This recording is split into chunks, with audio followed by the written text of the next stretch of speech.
ऐका महिमा आवडीची बोरे खाया भिल्लनेची थोर प्रेमाचा भुकेला हाची दुष्काळ तयाला पोहे सुदाम देवाची फके मारी कोरडेची थोर प्रेमाचा भुकेला हाची दुष्काळ तयाला न म्हणे उच्छिष्ट अथवा थोडे तुका म्हणे भक्ती पुढे थोर प्रेमाचा भुकेला हाची दुष्काळ तयाला पांडुरंगा करू प्रथम नमः पांडुरंगा करू प्रथम नमः पांडुरंगा करू प्रथम पांडुरंगा करू प्रथम नमः दुसरे चरण संतान दुसरे चरण संतांचे दुसरे चरण संतांचे जयांचे केल्या स्मरण होय सकळ विद्येंचे अधिकरण तेची बंधू श्री चरण श्री गुरूंचे नमस्कारून आता अशीत गरी समंशात कंजलम सिंधु पात्रे श्रोतरुवर शाखा लेखणी पत्र मुरवी लिखती यदि गृहीत्वा शारदा सर्वकाल तदपि तव गुणानामिष पारं न याति नमस्ते शारदे देवी सरस्वती मती प्रदे वसत्वं मम जीवाग्रे सर्वविद्या प्रदा भव ओम रक्तांग रक्तवर्ण पद्मनेत्र स्वाहास्य वदनं कथाटोपी च माला दंडकमंडलोधर कट्यांकर रक्षक त्रैगुण्य रहित त्रैलोक्य पालक विश्वनायक भक्तवत्सल कलियुगे श्री स्वामी समर्थ अवतार धारक पायमा सेवे लागी सेवक झालो सेवे लागी सेवक झालो सेवे लागे सेवक झालो सेवे लागे सेवक झालो सेवे लागे सेवक झालो सेवे लागे सेवक झालो सेवे लागे सेवक झालो सेवे लागे सेवक झालो तुमच्या आलो निज चरणा तुमच्या आलो निज चरणा स्वामी तुकया देवा ओ स्वामी तुकया देवा तुमच्या लागले निज चरणा तुमच्या लागले निज चरणा अहो स्वामी तुकया देवा जाऊ बाबा लागी सेवक झाला तुमच्या लागलो निज चरणा अहो स्वामी तुकया देवा यावरी नकर करावे लागी तुमच्या लागलो निज चरणा अहो स्वामी तुकया देवा यावरी करावे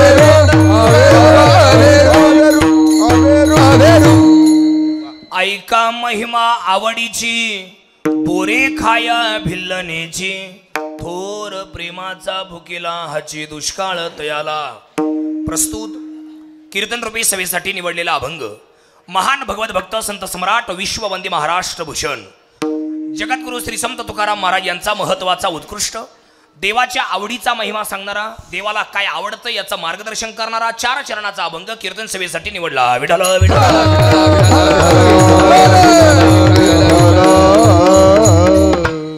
या अभंगाला या कीर्तनाला या सेवेला सुरुवात प्रारंभ करण्यापूर्वी थोडासा परिहार देणं गरजेचं आहे महत्वाचं आहे अतिमहत्वाचं आहे कशा निमित्त हा कार्यक्रम आहे सर्वांना ज्ञात आहे माहिती आहे कल्पना आहे तरी पण सांगणं हे सांगणाराचं किंवा वक्त्याचं आद्य कर्तव्य ठरत असते आणि गेली 55 वर्षापासून चालत आलेला हा भव्य दिव्य अखंड हरिनाम सप्ताह नामयज्ञ 16 परम आदरणीय परमपूज्य गुरुवर्य स्वानंद सुखनिवासी गुरुनाम गुरु श्री गुरु अर्थात रघुनाथ बाबांच्या कृपा आशीर्वादानं हा 16 या ठिकाणी संपूर्ण होतो आहे आम्हा सर्व महाराज लोकांचा आदरस्थान श्रद्धास्थान पूज्यस्थान आमचे रामप्रसाद महाराज कवडे बाबांच्या प्रेरणेनं समस्त ग्रामस्थांच्या सहकार्यानं पंचक्रोशीतील भाविक भक्तांच्या उपस्थितीमध्ये हा 16 सालाबाद प्रमाणे याही वर्षी म्हणजे 56व्या वर्षी हा या ठिकाणी संपूर्ण होतो आहे मोठ्या आनंदाने प्रेमाने मिळून मिसळून खेळीमेळी वातावरणात एका आईची लेकरं होऊन या ठिकाणी गोळा होऊन मोठ्या उत्साहात तरुण मित्रमंडळी ज्येष्ठ वर्ग मित्रमंडळी या ठिकाणी करत असतात.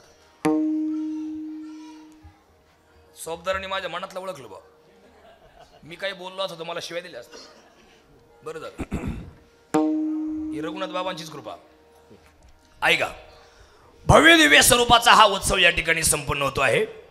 या कीर्तनाकरता महाराष्ट्राला पूज्य झालेली मंडळी या ठिकाणी आहेत. आदरणीय वंदनीय माझा जीवलग सखा मित्र आमचे ज्ञानराज महाराज पापळ या ठिकाणी आहेत. टाळ्या वाजवीचा आहे का नाही? यांचं वाजवणं आवडलं का टाळ्या वाजवायच्या, नाही आवडलं का उठून जायचं आहे का नाही? गोड गळ्याचे धनी आदरणीय बाळासाहेब महाराज करपे महाराज, त्याच्यानंतर अजून आदरणीय नितीन महाराज देशमुख, आदरणीय नागरे महाराज, आदरणीय सागर महाराज, नाही सागर नव्हे, योगेश महाराज पांडे, दौलत महाराज शेटे, पाचकर महाराज, सगळेच मंडळी.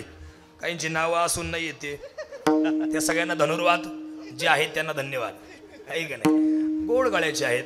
इकडे दिलीप महाराज, इकडे तुळशीवाले आई, विनेकरी बाबा, आमचा साधू या तालुक्यातला अभि महाराज आहे का नाही? सगळे टाळकरी गायक वादक या ठिकाणी आहेत. बाबा तुमचं भास्कर महाराज ज्येष्ठ गायक आहेत. हार्मोनियम वादक तुम्ही बी आहे का नाही?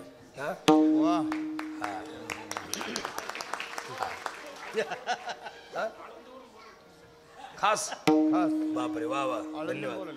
दोन्ही चौकदार. साऊंड सिस्टीम वाले माझा मित्र बाळासाहेब महाराज आहे का नाही? साहेबराव महाराज, साहेबराव खिल्लारी. मी एकदा इथं आलतो महाराज 2008 मध्ये, 8 नाही 4, 2004 गणपतीचं कीर्तन होतं. रात्री इथं कीर्तन केलं.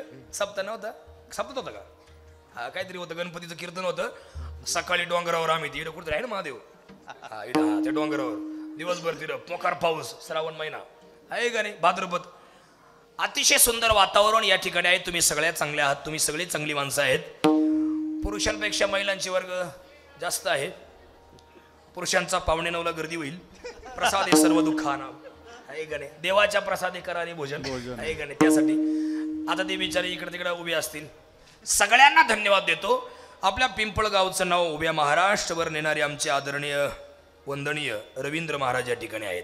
तुम्हा सर्वांना एकदा वंदन करतो. कार्यक्रमाला सुरुवात करतो. मस्तक हे पायावरे, मस्तक हे पायावरे, यावर करे संतांच्या, यावर करे संतांच्या, वार करे संतांच्या, वार करे संतांच्या, वार करे संतांच्या, वार करे संतांच्या. अभंग संत तुकाराम महाराजांचा आहे. ऐका, सगळ्यांनी ताट बसा म्हणलं नाही का? अभंग संत तुकाराम महाराजांचा आहे. आणि या अभंगातील 4ही चरणांचा सळार्थ असा आहे. या अभंगातून संत तुकाराम महाराजांनी देवाची आवड प्रतिपादन केलेली. काय आवडतं बो देवाला? पहिल्या चरणात रामायणातली कथा सांगितली, तिसऱ्या चरणात श्रीमद भागवतातली कथा सांगितली, दुसऱ्या चरणात देवाच्या आवडीचा महिमा सांगितला आणि शेवटच्या चरणामध्ये दोन्ही कथेचा सिद्धांत देऊन अभंगाचा पूर्णविराम केला. विठ्ठल विठ्ठल.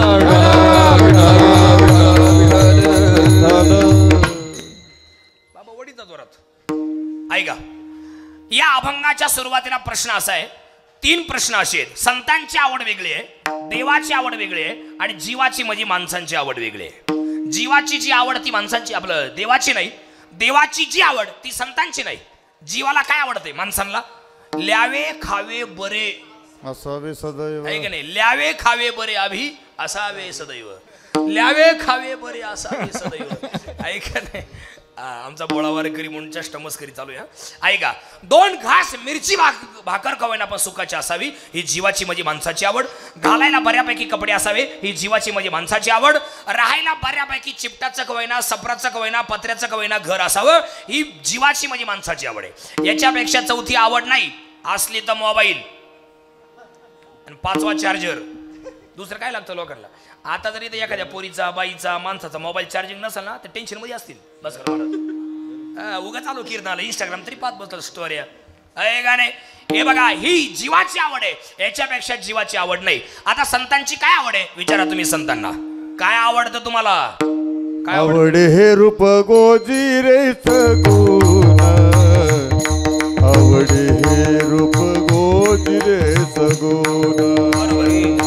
आवडे रूप तुझे रे सगुण आवडे रूप तुझे रे सगुण पाहत लोचन सुखवले पाहता लोचन सुखवले पाहता लोचन सुखवले आता तुझे पुढे ऐसा चतुराये आता तुझे पुढे ऐसा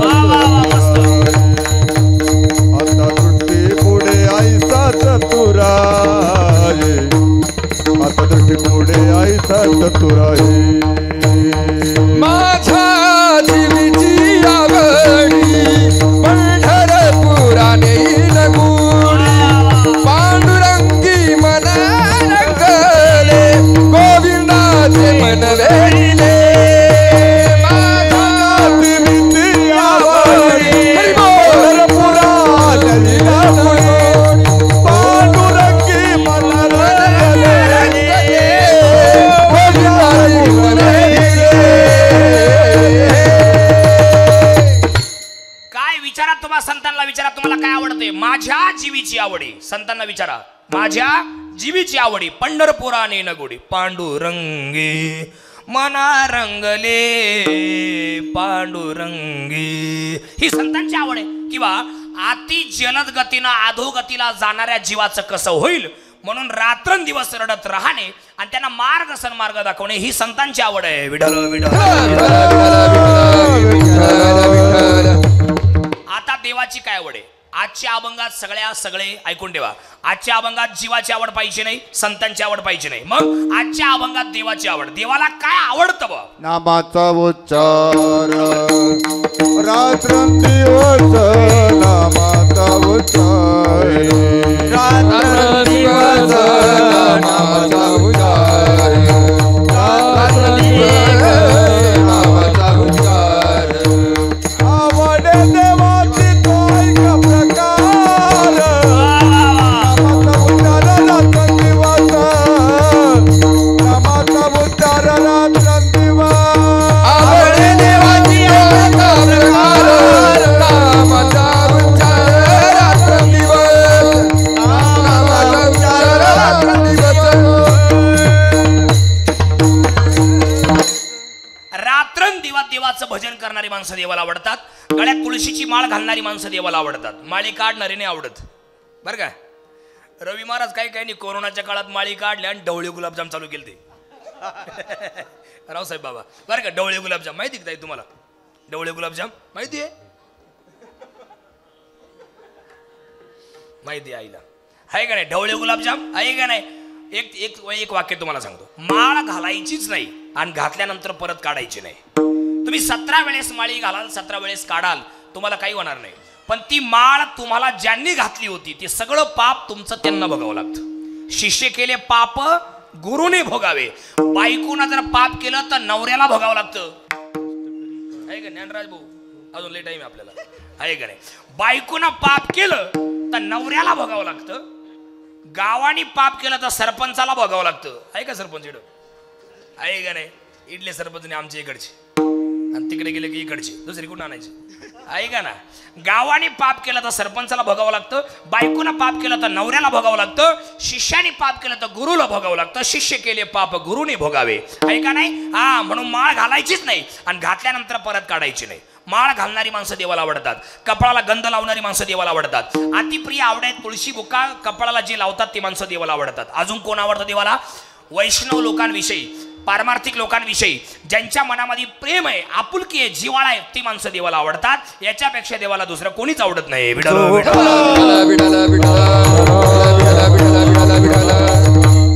निस्वार्थ प्रेम करणारी माणसं देवाला आवडतात स्वार्थ प्रेम करणारी माणसं देवाला अजिबात आवडत नाही जो आवडतो सर्वांना तोचे आवडे देवाला तोचे आवडे देवाला जो आवडतो सर्वांना तोचे आवडे देवाला तो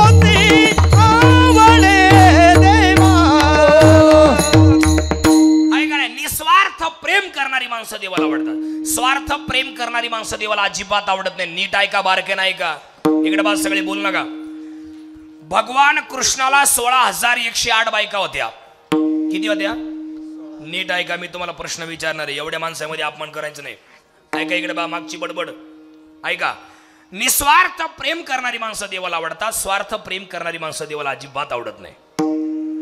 रामप्रसाद बाबा, तुम्हाला जर मी आता 10 रुपये मागितले आणि तुम्ही जर मला दिले तर तुम्ही लई चांगले, लई भारी. आणि तुम्ही जर मला 10 रुपये नाही दिले तर मी तुम्हाला काय म्हणाल त्याचा नेम नाही. तुमची पार वाट लावणार मी. तुम्ही जसे देत तसं मी तुम्हाला करून टाकणार. खरं आहे का खोटं रवी महाराज? आहे का नाही? बदनामी करणार, टिंगल टावळ्या करणार. म्हणजे दिलं तर लई भारी बाबा आणि नाही दिले तर बाबाची वाट लावायची. असं स्वार्थी जग आहे. निस्वार्थ प्रेम करणारी माणसं देवाला आवडतात, स्वार्थ प्रेम करणारी नाही. नीट ऐका सगळी माणसं. पिंपळगाव कोंजिरा. भगवान कृष्णाला 16,108 बायका होत्या, तरी भगवान कृष्णाचं प्रेम राधेवरती होतं. आणि हे त्या 16,108 बायांना सुद्धा माहिती होतं की आमच्या नवऱ्याचं प्रेम राधेवरती आहे. एक सुद्धा बाई शब्दाने देवाला काही बोलली नाही. का बरं? ते प्रेम स्वार्थी नव्हतं, निस्वार्थ देवाच्या पुढे लागलं नाही. पण राधेचं नाव पहिलं लागलं. भजन काय दादा? राधा कृष्ण राधा राधा. मागच्या बाय आवाज येतो का तिकडे माईक घेऊन? राधा राधा का ते असं आहे? सत्यभामा कृष्ण, रुक्मिणी कृष्ण असं आहे का ते? राधा कृष्ण, गोपाल कृष्ण. ऐका इकडे बा, इतकं प्रेम रंगलं, निस्वार्थ प्रेम. पण एक दिवस त्या प्रेमाला नजर लागली ज्ञानोदादा. कोणाची? 4 जणींची. रवी महाराज. कोणते कोणते ते महाराज? कोणते कोणते ते? सत्यभामा, मित्रविंदा, कालिंदी आणि रुक्मिणी या 4 जणी एकत्र बसल्या देवाच्या बायका. इकडे बा, मी तुम्हाला ऍक्शनच करून दाखवतो. माझ्या तोंडात पहा. देवाच्या 16,108 पैकी 4 बायका देवाच्या, सत्यभामा, मित्रविंदा, कालिंदी आणि रुक्मिणी. रात्री जेवण झालं, बसल्या एकत्र. अशा 4 जणी बसल्या गप्पा मारीत, मोबाईल पाहत होत्या. तेवढ्या सत्यभामेनं इंस्टाग्रामला स्टोरी पाहिली आणि राधे बरोबर आपला नवरा.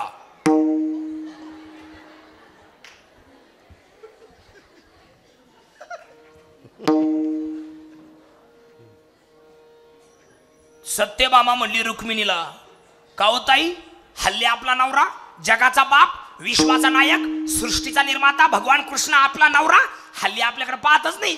कधी पण पाहत्या राधेच्याच माग माई हिंडत असतो. देखील लागे माये यमुनेची तिरी, हात खांद्यावरी राधिकेच्या, हात खांद्यावरी राधिकेच्या. काही नाही ऍक्शन कळली, काही ना उद्या कळलं. लक्षच नाही ना. कीर्तनाला सुद्धा 5G बसायचं राहतं. लोक चंद्रावर चाले, तुम्ही अजून उंदरावरच आहे का नाही? कीर्तनात बसताना 5G बसायचं. काही काही हसले, काही काही वाश बाधे आहे का नाही? लक्षात नाही ना. काही काही लोक असे पावर आली मागात बसू माझ्याकडे बासे. जसं काही तुमचं पळवलंय म्या, बळच आणून बसवली. असं नका बसू. फ्रेश बसा, प्रफुल्ल बसा, प्रफुल्ल. काही काही प्रफुल्ल दिसत आहेत, काही काही फुल्ल दिसत आहेत. जेवणाने चहा बिया पिऊन आले असतील ना घरून. हा, ताड बसन म्हणलं नाही का? देखील लागे माये यमुनेच्या तिरी, हात खांद्यावरी राधिकेच्या. आणि ते पाहिलं आणि महाराज गोड बोलून राधेला घरी बोलवलं. गोड बोलून, संशय सुद्धा नाही येऊन दिला. बाबा हुशार असतात. आणि इतकं कडक गरम दूध उकळलं, इतकं कडक गरम, बोट घातलं तर कातडं सोडून निघेल. इतकं कडक गरम दूध उकळलं आणि राधेला पाजलं. राधा घटा घटा दूध पिली, तिला काहीच झालं नाही. पण संध्याकाळी जेव्हा राजगादीवर भगवान झोपले, मी तुम्हाला ऍक्शनच करून दाखवतो, फक्त माझ्या तोंडाक पात्रा. राजगादीवर जेव्हा भगवान झोपले आणि या 4 जणी पुन्हा देवाच्या सेवेला, कोण देवाचा पाय दाबतोय, कोण हात दाबतोय, कोण डोकं दाबतोय. आणि नेमकं रुक्मिणी मातेच्या हातात देवाचा पाय. आणि पाय दाबत दाबत दाबत जेव्हा तळपायाकडे लक्ष गेलं तर लिंबू एवढले फोड देवाच्या तळपायाला आले होते. लिंबू एवढले. किती एवढले? लिंबू एवढले. आणि ते फोड पाहिले ना, अशी खवळली. मी तिथेच होतो, मला माहिती. अशी खवळली. कशी खवळली? काय कुठे गेलते बिगर चपलाचे पराक्रम गाजवाला? एवढले फोड तुमच्या पायाला आले.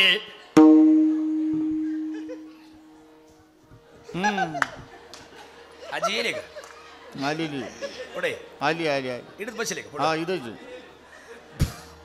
भांडण झाले, आवाज एवढाच राहतो का आपल्या घरातला? ऐका ऐका ऐका इकडे बा, गंमत करू राहिलो नाही तर भेटा पुढं एकटा जेले मी. ऐका, मुद्दा आपला चालला होता. काय कुठे गेल ते बेकार चपलाच्या पराक्रम गाजवाला एवढले फोड तुमच्या पायाला आले. भगवंतांनी तोंड बारीक केलं महाराज आणि डोळ्यातून पाणी काढणं सांगितलं. ए सत्यभामे, ए मित्रविंदे कालिंदी रुक्मिणी, तुमच्या चौघींचा पराक्रम या. म्हणजे अगं माझी प्रिय सखी राधा, अगं माझ्यावरती निस्वार्थ प्रेम करणारी माझी राधा, अगं मी भगवान आहे, ईश्वर आहे, हा उदात्त हेतू मनामध्ये बाळगून माझ्यावरती प्रेम करणारी माझी राधा, तिच्यावर माझ्यावर तुम्ही संशय घेतला ना ग. ध्यानात ठेवा पिंपळगाव कोंजिरीच्या बाया, जर तुमच्या डोक्यात एकमेकांबद्दल संशय येत असेल तर उद्या सकाळी डोंगरावर जायचं वर उडी मारायची. देव कोणचा आहे वर? मानकेश्वर. इकडे बा सगळ्या, इकडे इकडे मी इकडे. हे पोरं बिरं मांडीव घ्या नाही तर मला देऊन टाका. इकडे बा, उद्या सकाळी उठायचं सगळ्या म्हणजे दोघांवर बायको. जर एकमेकांबद्दल डोक्यात संशय येत असेल तर उद्या सकाळी उठायचं, आंघोळ झाली का दोघात नवरा बायकून डोंगरावर जायचं तिथं मानकेश्वराला, तिथं पाया पडायचं आणि तिथून खाली पाहायचं, पुढचं ऐकायचं, पाहायचं आणि समोरासमोर बसून संशय दूर करायचा, तर तुमचा संसार टिकेल, अन्यथा भरगत. जगातलं सगळ्यात मोठं पाप जर काय असेल तर काय बाबा? संशयावणी घोर. आणि पाप नाही घोर, जगातला सगळ्यात मोठं पाप संशय आहे. अरे सत्यभामे, ए मित्रविंदे कालिंदी रुक्मिणी, सकाळी माझ्यावर राधेवर तुम्ही संशय घेतला, तिला गोड बोलून सकाळी तुम्ही घरी बोलवलं आणि तिला उकळतं दूध पाजलं ना ग, म्हणून ते फोड माझ्या पायाला आले. सत्यभामा म्हटली लगेच देवाला, हे कस काय शक्य आहे? आजार यांना, इंजेक्शन यांना, गोळ्या औषध यांनी खाली आणि गुण पाठीमागं साऊंडवाल्यांना, कस काय शक्य? म्हटले शक्य. अगं सत्यभामे, अगं मित्रविंदे कालिंदी रुक्मिणी, जेव्हा तुम्ही माझ्या राधेला दूध पाजत होते तेव्हा माझी राधा दूध पित होती, पण तिच्या हृदयात माझे पाय होते आणि तिच्या तोंडात माझं नाव होतं, म्हणून ते फोड मी माझ्या पायाला येऊ दिले, माझी राधा सुरक्षित ठेवली. याला म्हणायचं प्रेम. अभंगाचं दुसरं चरण. थोर प्रेमाचा भुकेला हो, थोर प्रेमाचा भुकेला हो, प्रेमाचा भुकेला हो, थोर प्रेमाचा भुकेला, थोर प्रेमाचा भुकेला हो, थोर प्रेमाचा भुकेला हो, थोर प्रेमाचा भुकेला, थोर प्रेमाचा भुकेला.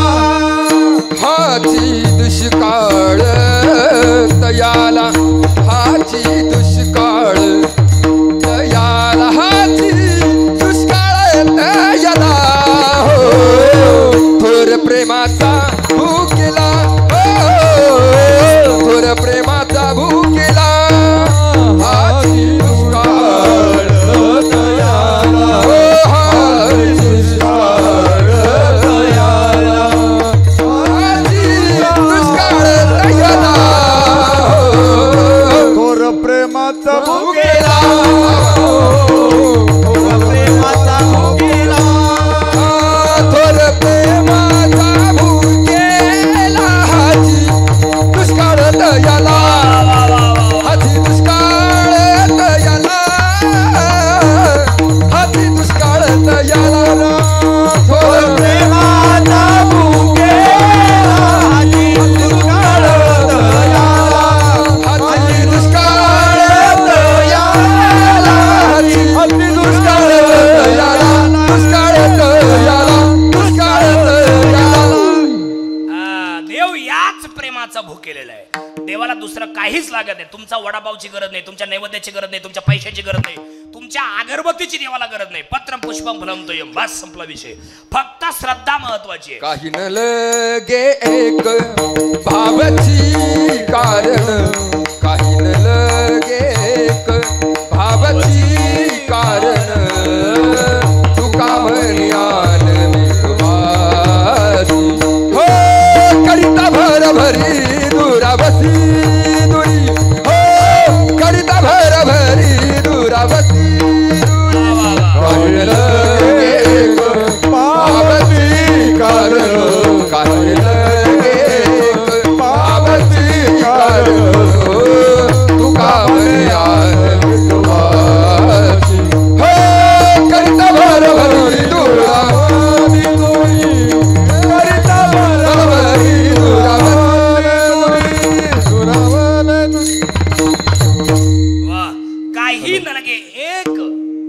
महाराज काय म्हणले, भावाची कारण तुका म्हणे आण. आण शब्दाचा अर्थ होतो शपथ. मी माझ्या विठोबाची शपथ घेऊन सांगतो, तुका म्हणे आण विठोबाची. फक्त काय पाहिजे, देवाशी तो पुरे एक प्रेम भाव, देवाशी तो पुरे एक प्रेम, स्वरत स्वरत. देवाशी तो पुरे एक प्रेम भाव, देवाशी तो पुरे एक प्रेम भाव, पूजार्चा भाव सर्वदा, पूजार्चा भाव सर्वदा, पूजार्चा भाव सर्वदा. देवाशीच पुरे एक प्रेम भाव. देवाला फक्त प्रेम पाहिजे, भाव पाहिजे, श्रद्धा पाहिजे, विश्वास पाहिजे. याच्यापेक्षा देवाला दुसरं काहीच लागत नाही. एक सांगू तुम्हाला, मायका लक्ष ठेवा. प्रत्येक माणसाला दोन प्रकारचं जीवन आहे. नीट ऐका, बारकाईनं ऐका. इकडे बा, सगळे माणसं बोलू नका, बडबड करू नका. फक्त श्रद्धा, विश्वास, दोन प्रकारचं जीवन प्रत्येक माणसाला आहे. मायापुढे जेवढे माणसं आहेत, जेवढ्या बाया आहेत, जेवढे टाळकरी स्टेजवरती जेवढे माणसं आहेत, प्रत्येकाला दोन प्रकारचं जीवन आहे. एक आध्यात्मिक जीवन आहे आणि एक पर्सनल जीवन आहे, म्हणजे वैयक्तिक जीवन आहे. आपल्या पर्सनल आयुष्यामध्ये आपल्याला वाटल ते करायचं, लोकांकडे लक्ष द्यायचं नाही. कोण लोक? हो, लोक कोण?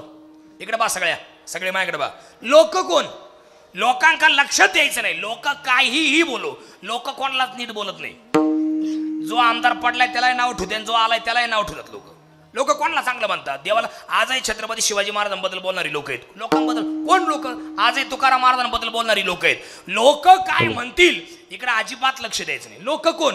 काय काय लोक आम्हाला फोन करत्या, महाराज तुमची तारीख घ्यायची होती पण लोक नाही म्हणले. लोक नाही, तूच नाही म्हणला. म्हणजे लोक नाही म्हणले, तारखा तूच भरतो, लोकांचं नाव काला बदनाम करतो.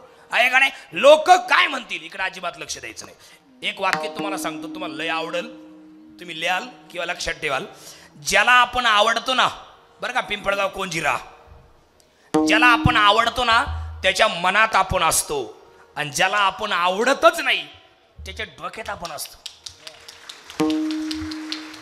लोक म्हणतात ना, तू मा डोक्यात आहे. अरे पण आहे ना, तुझ्या डोक्यात का ना, पण मी आहे, आणि त्याच्या मनात आपण आहे. दोघांच्या जीवनामध्ये आपलं स्थान असतंच. त्याच्यामुळे आपल्याला वाटल तसं राहायचं, वाटल ते करायचं. फक्त चुकीची घटना नाही घडली पाहिजे. बाकी तुम्ही काही करा आणि कसंही राहा. विठ्ठल विठ्ठल.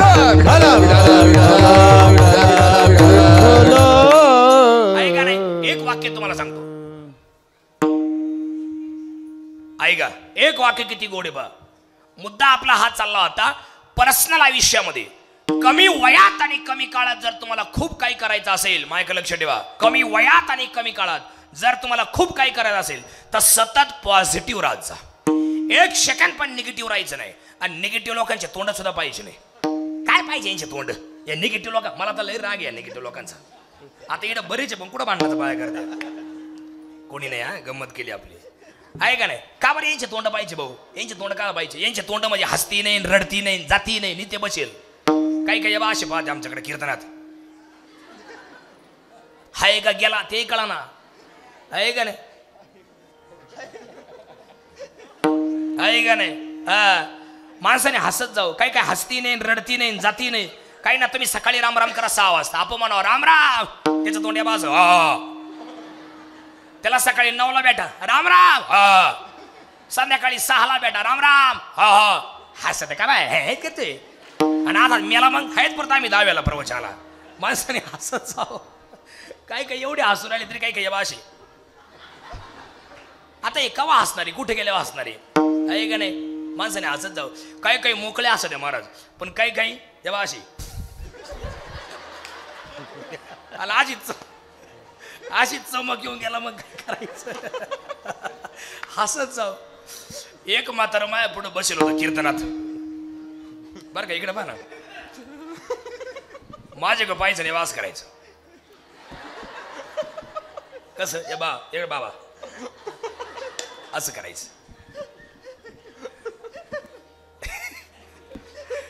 अजूनही तोर चावटवणी तुझी, ऐका ना. माझ्याकडे पाहायचं नाही, वास करायचं. ते दात, तोंडात एकही दात राहिला नव्हता, त्याच्यामुळे तोंड असं व्हायला होतं. महाराज पाहिलं का तुम्ही? असं करायचं. आणि मी काही म्हणलो का माझ्याकडे पाहायचं ना, असं करायचं. मी कोणताही विषय सांगू, दणका एकच. प्रवचन कीर्तन झालं, चौबदारला म्हणलं कुठले? ते म्हणे मी इडलाचे. ते खांबाला पाठ लावून बसेल बाबा, त्यांना बोलवा भेटायचे त्यांना. ते म्हणे आमच्याच गावचा तो बाहेर आहे. असंच जाऊ तुम्ही समाधानी राहत जा. काहींचे नावच समाधानचे, अरे काय माड्या असं असतं काय. आमच्या गावात एका पोराचं नाव प्रफुल्ल आहे आणि तो कायम असं असतं काय प्रफुल्ल. माणसाने नावाप्रमाणे असावं, समाधानी असावं, चिंतातूर नसावं. आपला मुद्दा चालला होता कमी वयात आणि कमी काळात जर तुम्हाला लय मोठं व्हायचं असेल तर सतत पॉझिटिव्ह राहत जा. एक सेकंड पण निगेटिव्ह राहायचं नाही आणि निगेटिव्ह लोकांचे तोंड सुद्धा पाहिजे नाही. ए ज्ञानराज 4 वर्षापूर्वीला कोणी विचारित नव्हतं आणि तो कोणीच नव्हता. आज महाराष्ट्रभर त्याचं नाव आहे. कमी वयात आणि कमी काळात फक्त पॉझिटिव्ह विचार. त्याचे वडील चांगले जीवाचे मित्र आहेत आमचे, आहे गणेश शांताराम मामा. 4 वर्षापूर्वी ज्ञानराज पापड फक्त शांताराम मामाचा पोरगा एवढंच माहिती होतं लोकांना, कोणालाच माहिती. पण ते आता युट्यूबच्या माध्यमातून घराघरात पोहोचलाय पॉझिटिव्ह विचार. हे तुमच्या पुढे जिवंत उदाहरण आहे तुमच्याच गावातलं. 4-5 वर्षापूर्वी कोणी विचारित नव्हतं, पण मनमंदिराच्या माध्यमातून घराघरात माणूस पोहोचला. पिंपळगावचं नाव कुठच्या कुठं नेऊन ठेवलं हे रवी महाराज, आहे का नाही. पॉझिटिव्ह हे नितीन महाराज देशमुख आहेत, हे जुने लोक आहेत, त्यांच्या पाठीमागे उभी राहणारे हे सगळे जुनी मंडळी आहेत. आमच्या गावात मंगळापूरकरांसंग आले होते, फार चांगली माणसं आहेत महाराज. हे तुम्हाला मी का सांगतो, कमी वयात आणि कमी काळात जर तुम्हाला मोठं व्हायचं असेल तर सतत पॉझिटिव्ह राहत जा. एक सेकंड पण निगेटिव्ह राहायचं नाही आणि निगेटिव्ह लोकांचे तोंड सुद्धा पाहिजे नाही. एक वाक्य सांगतो तुम्हाला, इकडे बा लिहून ठेवा, लक्षात ठेवा. अशक्य गोष्टी शक्य करण्याची ताकद जर कुठं असेल तर फक्त पॉझिटिव्ह विचारात आहे. आणि अजून एक वाक्य तुम्हाला सांगतोय बघा, तुम्हाला जेव्हा एखादी गोष्ट मनापासून पाहिजे असते ना, मी इकडे उभा आहे मागे पहा, एखादी गोष्ट जेव्हा तुम्हाला अंतःकरणापासून पाहिजे असते ना, मनापासून, तेव्हा ती गोष्ट तुम्हाला मिळवून देण्यासाठी हा सारा निसर्ग आणि हा परमेश्वर आपल्याला एक वटून मदत करत असतो. आणि पाहिजे असलेली गोष्ट आपल्या पदरात पडल्याशिवाय निसर्ग आणि परमेश्वर शांत बसत नाही. म्हणून सतत पॉझिटिव्ह राहत जा. काय बाबा, तुम्हाला 3 पुस्तकांचे नाव सांगतो. बरेचसे पोरं आहेत, पोरी आहेत, काही तुम्ही पण सगळे मंडळी, रवी महाराज तुम्ही पण मिळवा ते पुस्तक. लय गोड आहे, 250 रुपये त्याची किंमत आहे. तुम्ही पण मिळवा, ज्ञानदादा तू पण मिळव. लय गोड पुस्तक आहे. 3 पुस्तक आहे, 3. एक पुस्तक आहे ते काय बाजारात मिळत नाही, आता मिळत असेल पण तेव्हा मिळत नव्हतं. The power of your subconscious mind पुस्तकाचं नाव आहे. The power of your subconscious mind. त्या पुस्तकाचे लेखक डॉक्टर जोसेफ मर्फी आहे. आणि त्यांचं असं म्हणणं आहे की प्रत्येकाला 2 मन आहे, एक बाह्य मन आहे आणि एक आंतर मन आहे. बाह्य मन म्हणजे तुम्ही आता माझ्याकडे पाहताय आणि काहीतरी चालू आहे बघा, कीर्तन चाललंय, याला बाह्य मन म्हणायचं. आणि अंतर्मन आपल्या आतमध्ये काहीतरी बोलतंय आपल्याशी कोणीतरी, त्याचं नाव अंतर्मन आहे. तुम्ही जेव्हा एकटे असतात ना तेव्हा आपल्यासोबत कोणीतरी बोलत असतं, त्याचं नाव अंतर्मन आहे. ते अंतर्मन 24 तास ऍक्टिव्ह असतं, पॉझिटिव्ह असतं, काम सांगणाराची कामाची वाट बघत असतं. तुम्ही त्याला एखादं काम सांगा, चुटकी सरशी काम करून मोकळं होतं. झी टॉकीजला मन मंदिरात गजर भक्तीचा कार्यक्रम चालू आहे संध्याकाळी 6 वाजता.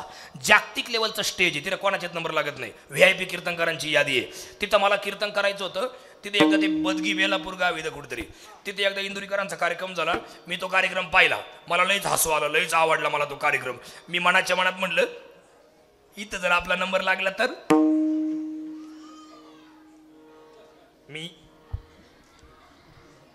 आपला नंबर लागला तर.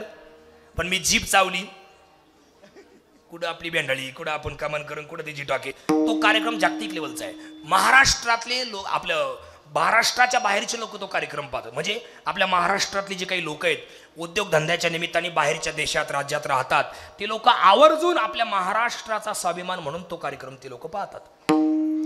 तर तो कार्यक्रम मी पाहिला तिथे इंदोरीकर महाराजांचा. लय काचकावली ते टाळकर बिळकर तिथे. आई गरे मला लयच आवडला तो कार्यक्रम. म्हटलं केव्हा लागला आपला नंबर. मी माझ्या एका मित्राला फोन केला, म्हटलं अरे कार्यक्रम पाहिला का आता. तो म्हणे मग ते हसतच होतो फोन केला तेव्हा. म्हटलं अरे आपला केव्हा लागेल. तो मला काय बोलला, रामप्रसाद बाबा, हे सद्गुरू रघुनाथ बाबांची भूमी आहे, जे आहे ते सांगतो तुम्हाला, काही मनातलं सांगत नाही. तो मला म्हणे माझा तर कावाच नाही, पण तुला 10 जन्म लागतील दीड जायला. मी म्हणलं कुठून आमुषा उगवली, मी याला फोन केला. मर म्हणलं तिकडच.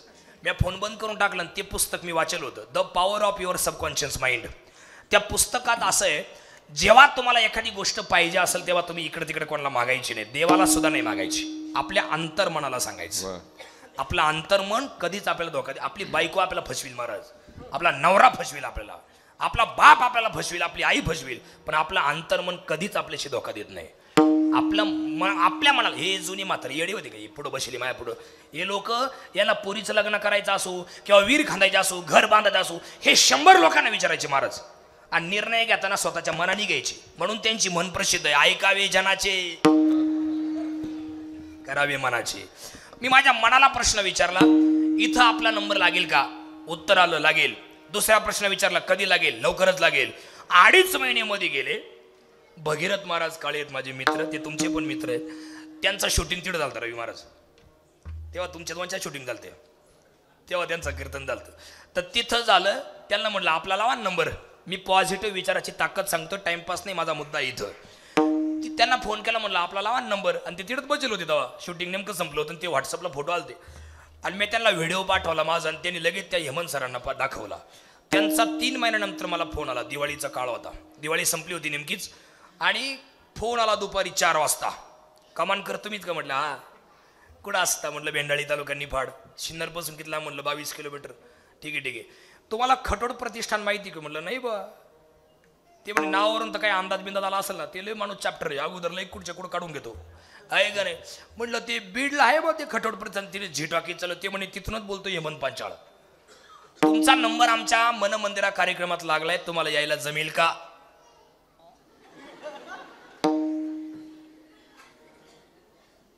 म्हणलं जमेल का? पळेल. आणि तुम्हाला विश्वासानं सांगतो, या रघुनाथ बाबांच्या पदस्पर्शानं पावन झालेल्या भूमीत जो मला म्हणला होता 10 जन्म लागतील, त्यालाच घेऊन गेलो गाडी चालवायला. चला गोड बोलून हाणायच्या आशांच्या. हे तुम्हाला मी का सांगितलं? अशक्य गोष्टी शक्य करण्याची ताकद जर कुठं असेल, कारण अभ्यास तुका म्हणे, कारण अभ्यास तुका म्हणे कारण अभ्यास, तुका म्हणे कारण अभ्यास. असाध्य करणी सायात, कारण अभ्यास तुका म्हणे, कारण अभ्यास तुका म्हणे. अशक्य ते शक्य करिता सायास, कारण अभ्यास तुका म्हणे, कारण अभ्यास तुका म्हणे, तुका म्हणे, तुका म्हणे. असाध्य ते साध्य करिता सायास, कारण अभ्यास तुका म्हणे. सगळ्या गोष्टी शक्य आहे, पण फक्त आपला आत्मविश्वास फार महत्वाचा आहे. लोकांकडे लक्ष द्यायचं नाही, सतत पॉझिटिव्ह राहत जा. पहिला मुद्दा संपला. दुसऱ्या पुस्तकाचं नाव तुम्हाला सांगतो. 10वी नापास होते. 10वी नापास बरं का सगळे नीट ऐका. 10वी नापास होते. Doctor APJ Abdul Kalam. भारताच्या थोर शास्त्रज्ञांच्या यादीमध्ये त्यांचं नाव पहिल्या क्रमांकाला आहे. आणि भारताचे थोर राष्ट्रपती होऊन गेले डॉक्टर APJ अब्दुल कलाम. त्यांची अग्निपंख नावाची एक कादंबरी तेवढी वाचा. ज्यांच्या डोक्यातले बांध कोऱ्या, इस्टेटी, प्रॉपर्ट्या, अजून काय जळकी जुळकी कुचके काचके, त्यांनी एकदा तेवढी कादंबरी वाचावी. सगळं डोक्यातलं खोड निघून जातं. माणूस उरतो तो फक्त चांगला आणि सभ्य. अग्निपंख. आणि शेवटचं पुस्तक तर खतरनाक आहे. फक्त 1.5 दिवस शाळेत गेलेला माणूस महाराज. फक्त 1.5 दिवस. किती दिवस? 1.5 दिवस. अण्णाभाऊ साठे. त्यांची फकीरा नावाची कादंबरी आहे. 10वीला धडा असताना दादा होता ना तुम्हाला? हा, 10वीला धडा होता स्मशानातली सोनं आम्हाला. तो धडा ज्या कादंबरीवरती आधारित होता तिचं नाव आहे फकीरा. ते नाही का सूर्य मावळतीला चालला होता धड्याची सुरुवात आहे का नाही. ती फकीरा कादंबरी. Fakira is a not a joke. खतरनाक कादंबरी फकीरा. 35 कादंबऱ्या त्यांनी लिहिल्या आहे, पण 35 कादंबऱ्यांची बाप ठरलेली कादंबरी फकीरा आहे. म्हणून एकदा तेवढी कादंबरी वाचा. तुम्ही स्वप्नात सुद्धा पॉझिटिव्ह विचार कराल. आता हे झालं पर्सनल जीवन. आता आध्यात्मिक जीवन आहे का? आध्यात्मिक जीवनात आपल्याला आवडतं ते करायचं नाही. मग देवाला काय आवडतं ते करायचं. देवाला काय, तुम्ही एखाद्या माणसाला विचारा काय करतो रे? काही नाही, आता देवपूजा केली, बरं वाटलं. अरे तुला बरं वाटलं, पण तू केलेली पूजा देवाला आवडली का? हा कधी प्रश्न देवाला विचारला का? किंवा हे नाही कळलं. दुसरं उदाहरण, आपल्या पिंपळगाव कोंझेऱ्याला सप्ताह सुरू आहे. गावातून एखाद्या तरुणाचा फोन आला. आता सगळे तरुण कार्यकर्ते, मला सांगितलं गेलं सगळे तरुण कार्यकर्ते, एखाद्याचा फोन गेला एखाद्या बाईला, ओ ताई तुम्ही घरीचे का आज? हा, काही तुमच्या घरची माणसं कुठे? हो आहेत ना, ते पण ते संगमनेरला गेले, मी आहे घरी. आजच्या दिवस कीर्तनकार तुमच्याकडे जेवायला आले तर चालतील का? काय बोलता? पाठवा. त्या बाईला लय आनंद झाला, महाराज जेवायला येणार. त्या बाईने लगेच नवऱ्याला फोन केला, कुठे हो तुम्ही? संगमनेरला. येता गुलाबजाम आणा. का बरं ग? अगं ती गावातून फोन आलता हो, आणि महाराज जेवायला येणार आहे. लय आनंद झाला तिच्या नवऱ्याला बी. आला ना गुलाबजाम घेऊन. ही झाली दोघा नवरा बायकोंची आवड. महाराज आपल्या घरी जेवायला येणार आहे. पण येणाऱ्या कीर्तनकाराला गुलाबजाम आवडतात का? हा प्रश्न तुम्ही त्यांना विचारला का? मग तुम्ही त्यांना फोन करा, महाराज तुम्ही आमच्या घरी जेवायला येत आहे, तुम्हाला स्वयंपाक काय बनवू? आमच्याकडे स्वयंपाक आहे. महाराज म्हटले पिठलं बनवा, बाजरीची भाकर बनवा. तुम्ही ते करा, महाराज प्रसन्न होतील. तसं देवाला काय आवडतं ते तुम्ही करा, म्हणजे देव प्रसन्न होईल. देवाला काहीच लागत नाही, निस्वार्थ प्रेम पाहिजे. मग निस्वार्थ प्रेम जर आम्ही देवावर केलं तर देव काय करतो? तिसरं चरण.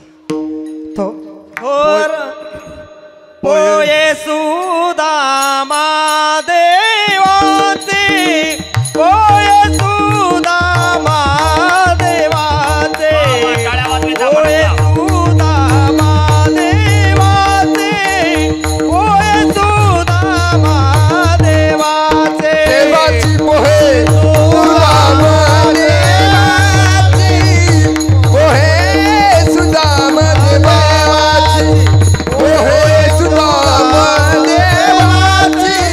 पोहे सुदाम देवाची, पोहे सुदाम देवाची.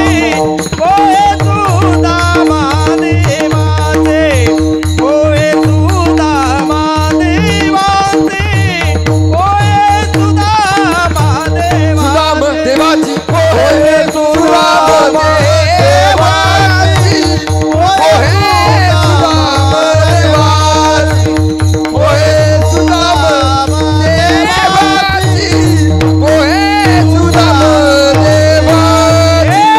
फके मारी कोरडीची, फके मारी कोरडीची, फके मारी कोरडीची, कोरडेची फकी मारी कोरडे, कोर प्रेमाचा भुकेला, कोर प्रेमाचा भुकेला, कोर प्रेमाचा भुकेला, कोर प्रेमाचा भुकेला, कोर प्रेमाचा भुकेला,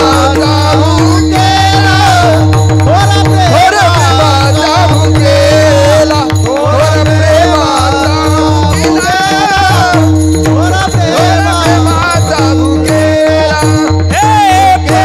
सुदाम देवाचे, फकी मार कोरडीची, कोर प्रेमाचा भुकेला, कोर प्रेमाचा भुकेला. अभंगाच्या तिसऱ्या चरणात उत्तर दिलं. लय गोड कथा सांगितली, लय गोड. तुम्हाला कीर्तनाला आल्याचा पश्चाताप होणार नाही एवढी गोड कथा सांगितली. तिसऱ्या चरणात तुकाराम महाराजांनी पोहे सुदाम देवाची, फके मारी कोरडीची. सगळ्यांनी ताट बसन म्हणलं नाही का? तुम्हाला एका गोष्टीची जाणीव असू द्या, कॅमेरा सुरू आहे. ते भाऊ न कळत तुमच्याकडे फिरवत आहे. तुम्ही कशा बसले, कुठे पाहता, टाळ्या वाजवत नाही, काहीच नाही, आहे का नाही? असं ताट बसन म्हणलं नाही का? थोड्या वेळ ऐका, 15-20 मिनिटं संपलंय आपलं कीर्तन, थोड्या वेळ ऐका. मुद्दा आपला चालला होता. अभंगाच्या तिसऱ्या चरणात देवाला काय आवडते, निस्वार्थ प्रेम केल्यानंतर देव काय करतो. मैत्री दिनाच्या दिवशी व्हॉट्सअपला, फेसबुकला, इंस्टाग्रामवरती, हाईकला, ट्विटरला जी प्रतिमा फिरते ती प्रतिमा कृष्ण आणि सुदामाची असते. बरोबर ना? कृष्ण आणि सुदामाची सखे मित्र, पक्के मित्र, जिगरी मित्र. एका ताटात दोघं जेवायचे, एका खोलीत दोघांनी अभ्यास केला, एका अंथरुणात दोघं झोपायचे, एकमेकांशिवाय काही खात नव्हते. कृष्ण जर बाजूला गेला असला तर कृष्ण येईपर्यंत सुदामदेव काही खात नव्हते, आणि सुदामा जर बाहेर गेला असला तर कृष्ण सुदामा येईपर्यंत काही खात नव्हते. एवढे जिगरी मित्र, एकमेकांचे कपडे वापरणारे, लहानपणी एका गुरुकुलात अभ्यास करणारे, सांदीपणी ऋषींच्या गुरुकुलात अभ्यास करणारे कृष्ण आणि सुदामा. एक वाक्य मध्ये घालतो, तुमच्या डोक्याला मुंगे येतील ऐकून. असं वाक्य दे. भगवान कृष्णच भिकारी राहणार होते. मी शुद्धीवर आहे, तुम्ही बारकाईन ऐका. भगवान कृष्णच भिकारी राहणार होते आणि सुदामदेव द्वारकेचे राजे होणार होते, आणि भगवत गीता सुद्धा सुदामदेवच सांगणार होते. मग असं उलट का झालं? कृष्ण द्वारकेचे राजे का झाले आणि सुदामदेव भिकारी का राहिले? याचं उत्तर मी तुम्हाला आता सांगतोय. जशी रघुनाथ बाबा बुद्धी देतील त्याप्रमाणे मी बोलतोय. स्वामींची कृपा जशी होईल तसं. फक्त तुम्ही लक्षपूर्वक ऐका, मन विक्षेप करू नका. ऐका, चुळबुळ करू नका. 18 विश्वे दारिद्र्य सुदामदेवाच्या वाट्याला होतं. मी विश्वे बोललोय, विश्व नाही. विश्व म्हणजे जगत आणि विश्वे म्हणजे जन्मभर. जन्माचं दारिद्र्य सुदामदेवाच्या वाट्याला आलं होतं. जन्माचं. सुदामदेवाच्या बायकोचं नाव आहे सुशीला. एक दिवस सुशीला सहज बोलली, बारकाईनं ऐका सगळे. सुशीला सहज बोलली सुदामदेवाला, का हो धनी, का हो स्वामी, ओ पतिदेव, ओ मालक, ओ नाथ, अहो काही हातपाय हलवा, अहो या पोरा बाळांकडे पा, वाळून चालले हो पोरं, पोटात त्यांच्या अन्नाचा कण नाही. अहो आपण घटाघटा पाणी पिऊन दिवस काढू शकतो, पण आपल्या लेकरं बाळांचं काय? काहीतरी हातपाय हलवा ना, काहीतरी करा ना. काय करू सुशीले, मी का मुद्दाम करतोय? मला का हाऊस आली पोरांना उपाशी झोपायची? काय करू तू सांग. माझं ऐकाल तुम्ही? हो. आता नीट ऐका. सुदामदेव मीच होतो, सुशीला मीच होतो, दोघांची भूमिका मी घेतो, फक्त तुम्ही भूमिकेत राहा. चित्र डोळ्यापुढे आणा. जी मोठ्याने बोलणार आहे ती सुशीला आहे आणि बारीक आवाजात जे बोलणार आहे ती सुदामदेव आहे. पात्र डोळ्यापुढे आणा, तुम्ही ऐका. माझं एक ऐकाल? हा बोल. तुमचा बालपणीचा मित्र म्हणे द्वारकेचा राजा झालाय भगवान कृष्ण. हा झालाय. गरीब होता सुदामदेव, नम्रपणा होता अंगात. हा झालाय. मग तुम्ही त्यांच्याकडे का जात नाही? काही मागत का नाही? तुम्ही त्यांच्याकडे जा, काहीतरी मागा, ते तुम्हाला रिकाम्या हाताने पाठवणार नाही. माझा विश्वास आहे, माझं मन मला सांगतंय. तुम्ही जर एका ताटात जेवले, एका खोलीत तुम्ही अभ्यास केलाय, एकमेकांशिवाय तुम्ही राहत नव्हते, एवढे जर तुम्ही जीवाचे दोस्त आहे, तर माझा विश्वास आहे ते तुम्हाला रिकाम्या हाताने पाठवणार नाही. तुम्ही त्यांच्याकडे जा, काहीतरी मागा. सुदामदेव काय म्हणले माहितीये? सुशीला, अगं बाळा, आपत्ती कालेन मित्र न गच्छत. संकटाच्या काळात कोणाकडे हात पसरू नये बाई. सुदामदेव वयाने मोठी होते, सुशीला लई बारीक होती त्यांच्यापेक्षा वयानं, म्हणून बाळा म्हणले. बाळा, अगं आपत्ती कालेन मित्र न गच्छत. संकटाच्या काळात कोणाकडे हात पसरू नये बाळा. लोक देत नाही पण चेष्टा करतात, टिंगल करतात, टवळ्या करतात, हेळसांड करतात, अवहेलना करतात. असं कोणाकडे हात पसरू नये बाळा. अहो मी तुम्हाला कोणाकडे नाही ना पाठवत, तुमच्या मित्राकडे पाठवते. तुमच्या बालपणीच्या मित्राकडे पाठवते. जे तुम्ही दोघ जण बाजूला नव्हते, ताट तुमचं बाजूला नव्हतं, अशा तुमच्या बालपणीच्या मित्राकडे पाठवते. जातो सुशीले, जातो मी. पण ऐक ना बाई, 3 ठिकाणी रिकाम्या हाताने जाऊ नये बाळा. देवाच्या मंदिरात जाताना कधी रिकाम्या हाताने जाऊ नये. आपल्या गुरूंकडे जाताना कधी रिकाम्या हाताने जाऊ नये सुशीला. आणि कोणाच्या घरी जाताना कधी रिकाम्या हाताने जाऊ नये. काहीतरी दे, मी जातो. अहो काही असं तर मी तुम्हाला कशाला पाठवलं असतं? भीक मागून पोय आणले मुठभर, धोत्राच्या अशा गाठीत बांधले आणि मजल दर मजल, मजल दर मजल, मजल दर मजल करत सुदामदेव निघाले. 8:30 द्वारकेला पोहोचले. 8:30 वाजले आता. आणि बाहेर 2 चौबदार उभे होते रवी महाराज. एक गरम डोक्याचा होता आणि एक शांत डोक्याचा होता. तिथं गेटवर उभे होते 2 जण. तो गरम डोक्याचा खवळला ना, कोण रे तू? आणि आम्ही येडे वेडे घेतो उभे, आलांडा एक मध्ये शिरतो, काय विचारायचं सोय काय? भिकारडा थेरडा कुठला? चालली लई बोलला, लई बोलला. चित्र डोळ्यापुढे आणा. भूमिका. आता इथं चौबदार आहे मीच होतो, भगवान कृष्ण आहे मीच होतो, आणि सुदामदेव आहे मीच होतो. फक्त तुम्ही पात्र डोक्यापुढे ठेवा, डोळ्यापुढे ठेवा. काय विचारायची सोय आहे का नाही? आलांडा एक मध्ये शिरला, रागवू नका, रागवू नका, मी सुदाम. हा मग काय करायचं? नाही काही करू नका, मी लई लांबून आलोय. तुमचा द्वारकेचा राजा आहे की नाही? हा कृष्ण, हा त्याचा मी बालपणीचा मित्र. तो गरम डोक्याचा अजूनच कवळला. काय तू आमच्या देवाचा बालपणीचा मित्र आणि असा भिकारडा थेरडा? अरे हट, त्यासारखे असे लय भेटतात. काळजाच्या ठिकऱ्या ठिकऱ्या उडतील असं बोलला. मन चिरलं, मन कापलं सुदामदेवाचं, एवढा वाईट बोलला. तो दुसरा शांत डोक्याचा होता. तो काय म्हणला माहिती का? ए गरम डोक्याच्या, कायम गोड्यावरच राहतोय, जरा ऐकून घे ना तो काय सांगतोय. देवाला जाऊन सांग, देव पाठव म्हणले तर पाठवू, नाही म्हणले तर पाहू याचं काय करायचं. हा ठीक आहे ठीक आहे. त्या चौबदाराने सुदाम देवाला धरलं, तो गरम डोक्याचा मध्ये गेला आणि देव बसले होते सिंहासनावर. आता इथं देव आहे मीच होतो, सुदाम देव आहे, आपलं चौबदार आहे मीच होतो गरम डोक्याचा. तुम्ही डोळ्यापुढे पात्र ठेवा, शेवटपर्यंत भूमिका डोक्यात ठेवा. फक्त बारकाई नाही का?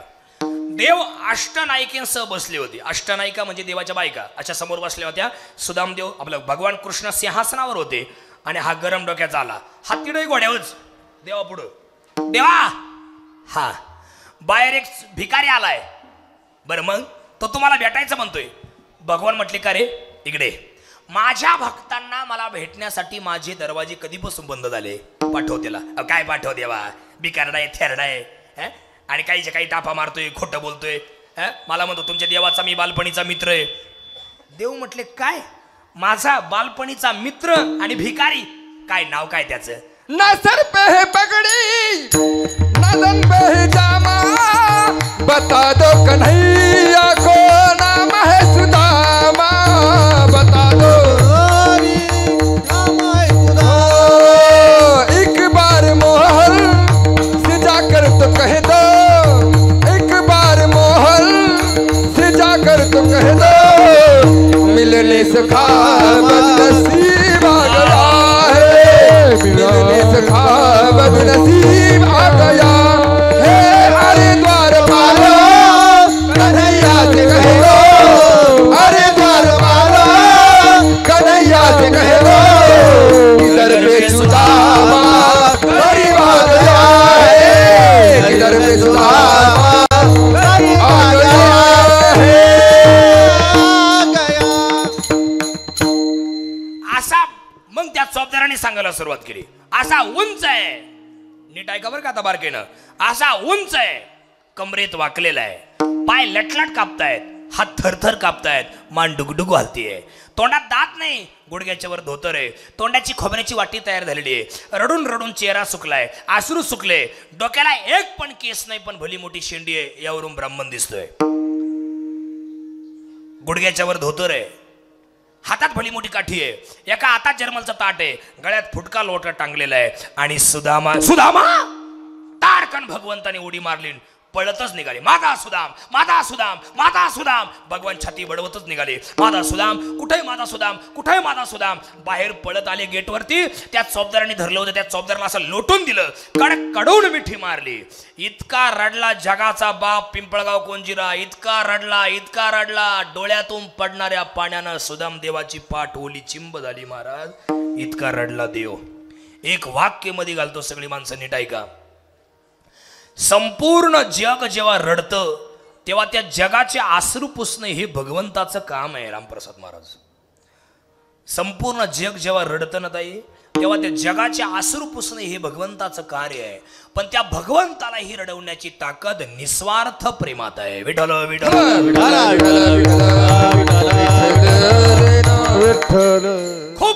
खूप रडला, लई रडला. कोणाची ताकद व्हायना पुढे जायची, त्यांना सोडायची. मग रुक्मिणी माताच पुढे आल्या.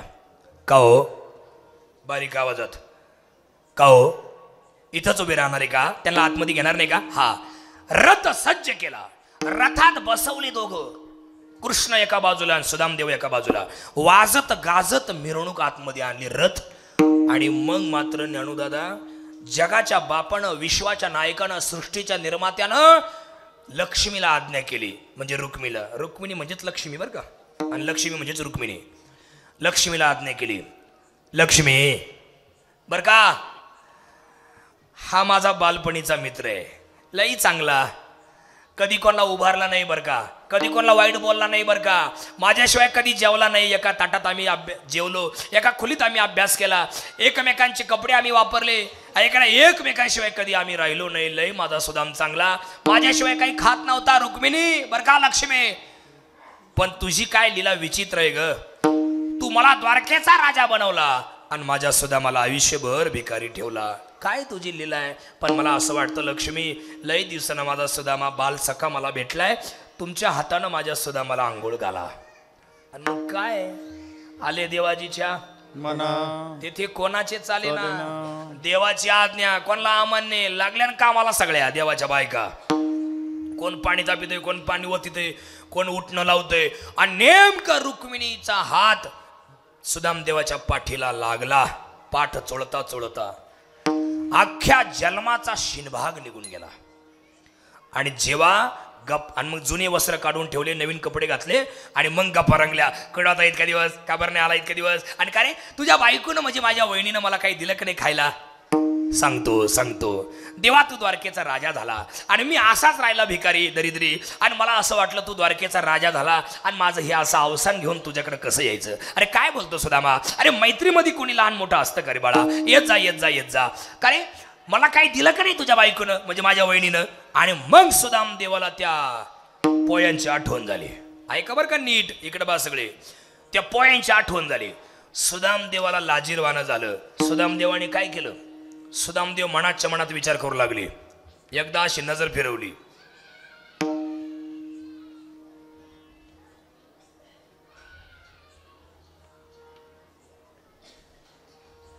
सुदामदेव मनाच्या मनात विचार करतात, याचं इथं काहीच लोखंडाचं दिसत नाही, अख्खं सोन्याचीच नगरी आहे आणि आपले मुठभर पोहे कुठं दाखवायचे, कुठं लावायचा हा दिवा आपला.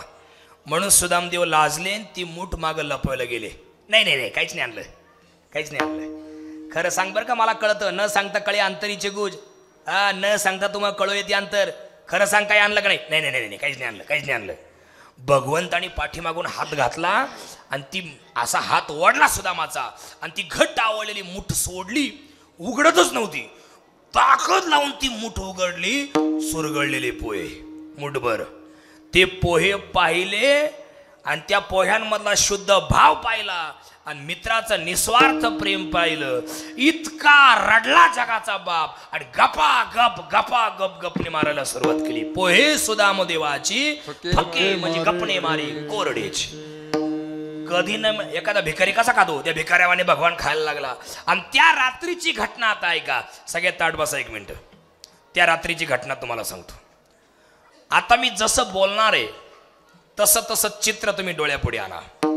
तुम्हाला द्वारकेत घेऊन जातो, परत पिंपळगावला आणतो. लय भारी, लय गोड आहे, फक्त माझ्याकडे लक्ष ठेवा. आता मी जसं बोलणार तसं चित्र डोळ्यापुढे आणा. त्या रात्रीची घटना.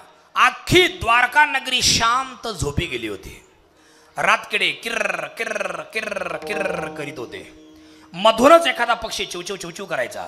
एखादा कुत्रा मोठ्याने विवळायचं. रातकडे पुन्हा किर्र किर्र किर्र किर्र. भयान शांतता पसरली होती आणि अख्खी लंका द्वारका नगरी काळोखात गडप झाली होती. फक्त दोघ जण जागे होते, भगवान कृष्ण आणि सुदामदेव. आणि बारीक आवाजात दोघांचं बोलणं चाललं होतं. बारीक आवाजात. मी तिथेच बसलो होतो ना, मला माहिती आहे. बारीक आवाजात. आता जो मोठ्याने बोलणार तो भगवान कृष्ण आणि जो बारीक बोलणार तो सुदामदेव.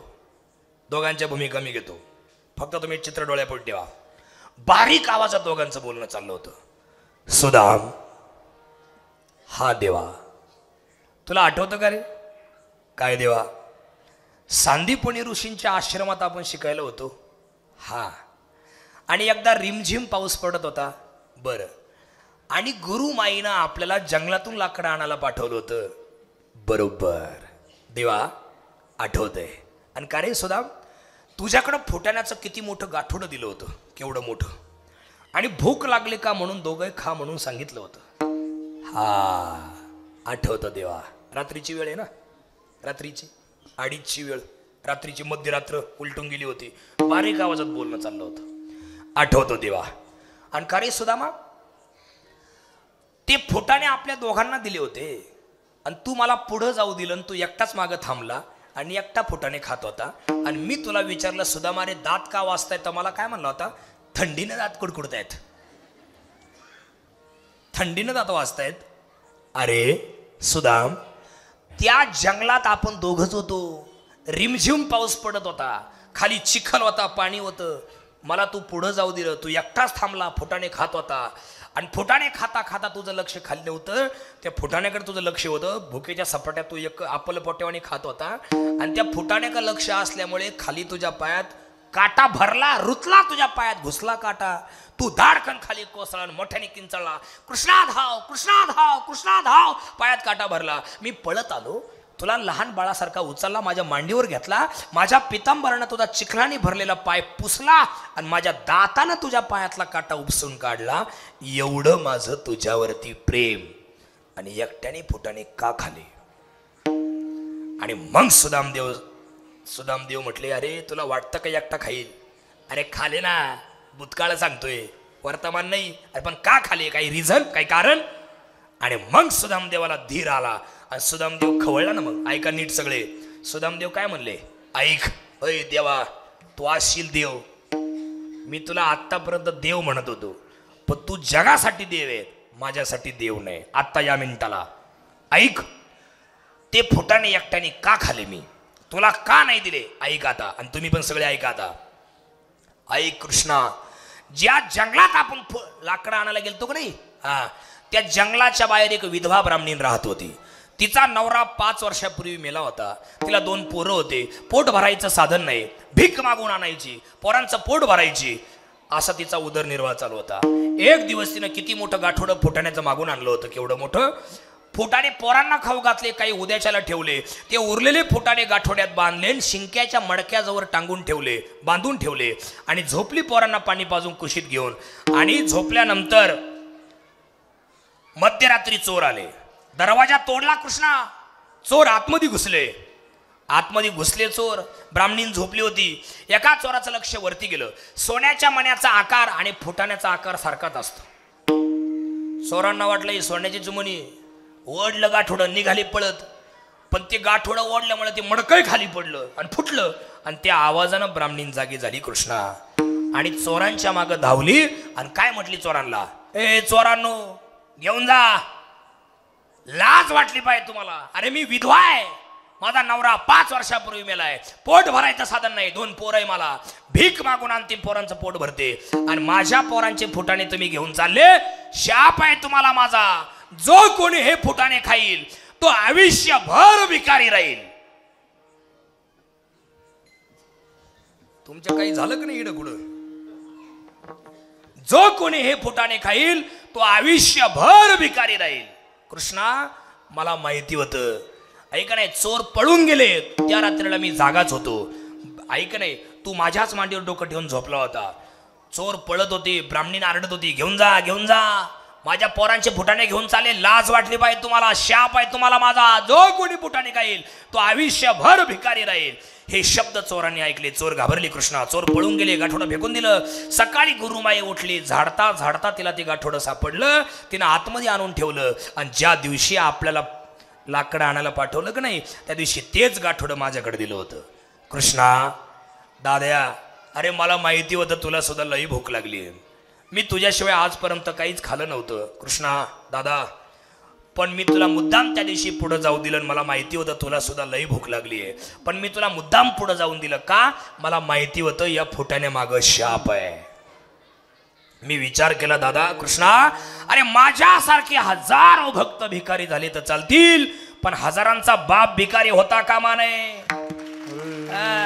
आमच्यासारखे भिकारी झाले तर जगाच्या बापाकडे हात पसरू, पण जगाचा बापच भिकारी झाला तर आमच्यासारखेनं कोणाकडे हात पसरायचे कृष्णा? म्हणून ते फुटाणे तुला दिले नाही, मी एकट्याने खाले. मग जगाचा मालकाच्या डोळ्याला धारा लागल्या. खूप रडले दोघे बी. सकाळ झाली, उजाडली सकाळ. 8:45 वाजता दोघांचं आवरलं.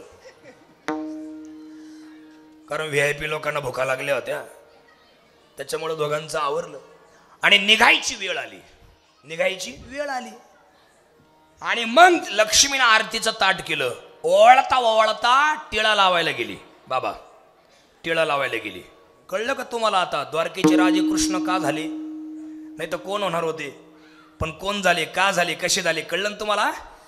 मागच्या बाया मीच म्हणतो. हा तुमचं ठीक आहे. तुम्हाला केवढा त्रास, वट उघडून पुन्हा मिटवायची, किती मोठा त्रास तुम्हाला. त्यापेक्षा तुमचं चालू दे, आम्ही कीर्तनाला आहे का नाही. सकाळ झाली, टिळा लावला. टिळा लावायला गेली तर कपाळावरती एक अक्षर होतं, श्री क्षय. श्री म्हणजे लक्ष्मी आणि क्षय म्हणजे नाश. आयुष्यभर भिकारी राहील, दरिद्र राहील. भगवंतानी तेच अक्षर उलट केलं आणि मग मात्र यक्ष श्री झाला. यक्ष म्हणजे जन्मभर आणि श्री म्हणजे लक्ष्मी तुझ्या घरी नांदेल. किती गोड पोराव आहे. ते म्हणतात, सुदामाच्या कपाळी लिहिले विधीने भिकची मागावी. काय लिहिलं होतं? सुदामाच्या कपाळी लिहिले विधीने भिकची मागावी. पण देवाची कृपा झाल्यावर सुदामाच्या कपाळी लिहिले देवाने भिकन मागावी. एका जनार्दनी भोग प्रारब्धाचा हरी कृपे त्याचा नाश. सुदामदेव निघून आले. रवी महाराज सुदामदेव निघून गेले, पण शब्दाने सांगितलं नाही माझ्या बायकोनं मला तुझ्याकडे का पाठवलं होतं. परत एक वाक्य सांगतो, ऐका सगळी माणसं. कायम मागत राहणं हा जीवाचा स्वभाव, काहीच न मागणं हा भक्तांचा स्वभाव, आणि काहीच न मागता भक्तांना कमी न करणं हा देवाचा स्वभाव.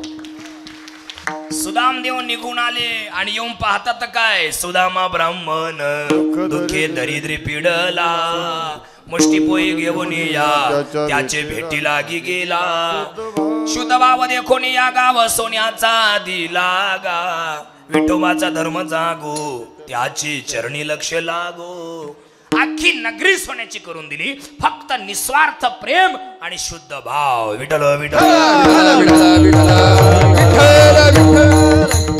असंच उदाहरण ऐका महिमा आवडीची बोरे खाय भिल्लणीची शबरीची उष्टे बोरा भगवंताने खाले आता इथं ऐका बरं का नीट नीट ऐका तुम्ही जे ऐकलं नाही तेच तुम्हाला सांगणार आहे अजून 15 मिनिटं आपले 9:15 झाले आताशी ऐका शबरीची उष्टे बोरा भगवंताने खाले काही सांगत आहे काही बी तोंडात येईल तेच काढित तोंडातून एकाच मी ऐकलं शबरीच्या कुटियात राम आला जसं याच्या बापाच्या घरी कांदे लावायला होता आला अरे आले म्हणावा का आला राम आला आणि शबरी उड्या हाणायला लागली उड्या हाणतात का मारतात उड्या हाणायला लागली आणि टोपल्यात बोरं पडले होते शबरीनं ते उचलले आजे खाले आणि अर्धे करंडील देवाला दिले आणि देवाने लगेच खाले काय फेडलं काय आजे खालते काय ऐका म्हणजे मी काही लई पंडित या अशातला भाग नाही पण तुम्ही लोकांना काय येडं बिडं समजतात काय ऐका सगळे माणसं शबरीचे उष्टे बोरच खाले होते उष्टेच खाले होते पण कोणचे उष्टे ऐका